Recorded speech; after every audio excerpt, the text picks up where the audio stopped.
Tell us a little bit of some of the things you've liked about Cub Scouting over the last several years.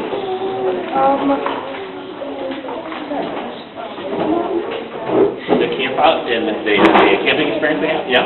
The first camp out we have every year, because this year I had a flag football game before that, so I brought my flag football bag.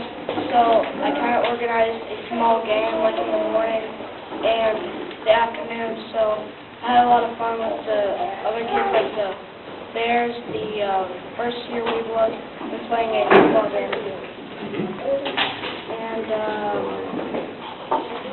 we were last working on bridges for Weeblos, and didn't quite finish them because they always kept falling over and stuff. And we did get our hands glued together a few times with super glue, but I really had fun, and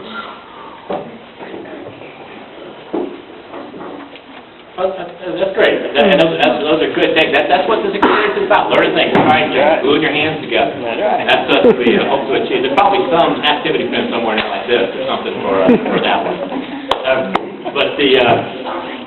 And tonight, we don't have a physical bridge, but you're crossing another bridge going on from the Cub Scouts into the Boy Scouts, and that's very symbolic. This is a bridge you did complete, and you did get done. There we go. We'd like to go ahead and move on with this. If, in this case, den leader and parents are one and the same, so if we can have the den leader and parents come up here, because that's a big part of what gets us through this. Just hold it. We need help with the camera. We can get someone else to take a picture or two as well to help out with this.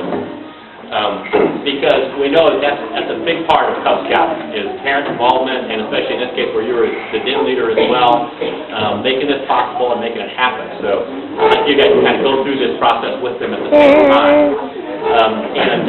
We're going to just do a few symbolic things as we do the crossover, and in a minute we'll have the Boy Scouts come up here as well. So our bridge is going to start from this side. You guys come on over here for a second. Our bridge is going to start from this side and end over there with the Boy Scouts.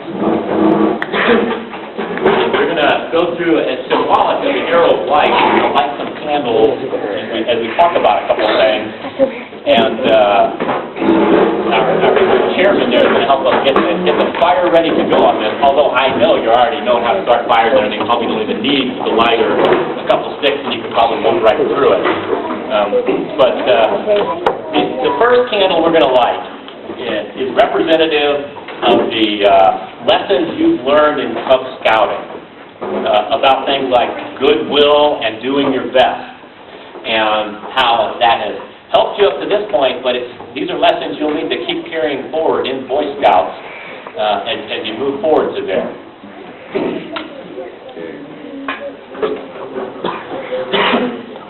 So you can go ahead and light the first candle.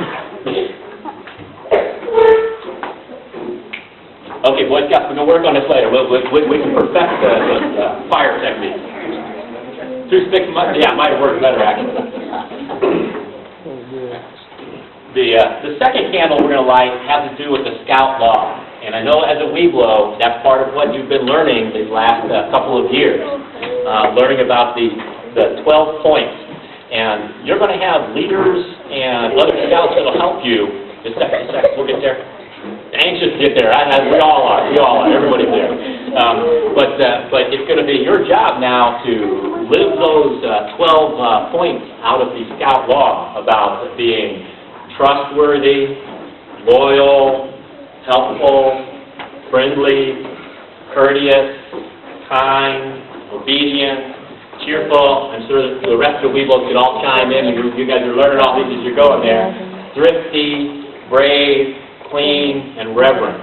And that's going to be what you're going to build your life around as you're doing these things. So that's what we want you to think of as you're lighting that second candle. Now the third candle represents the arrow of light, and that's the achievement, the highest achievement in Cub Scouting, and one that you'll carry on with you into Boy Scouts. And you'll be able to pin that. We don't actually have the award for it tonight, but You'll be able to pin that on your Scout uniform and carry that with you, and remember the stuff you've done in Pack 7 as you move on into Troop 7. And the arrow is somewhat symbolic of the idea that it's straight and narrow, just like the path that the Scouts are going to keep taking you on going forward, and that the point helps to point the way as you move on into the Cub Scouts and going through this. Now, and with that, I'm proud to be able to say that you are a holder of the Arrow of Light, which is the highest award as you move across it. And that's a privilege for us, for Mr. Leif and I, to have seen you for these many years here going through that and to get to that point. And the last candle represents your movement into the Boy Scouts. And what we're going to do before we do that is we're going to go ahead and have your parents and den leader take off your neckerchief from the Cub Scouts.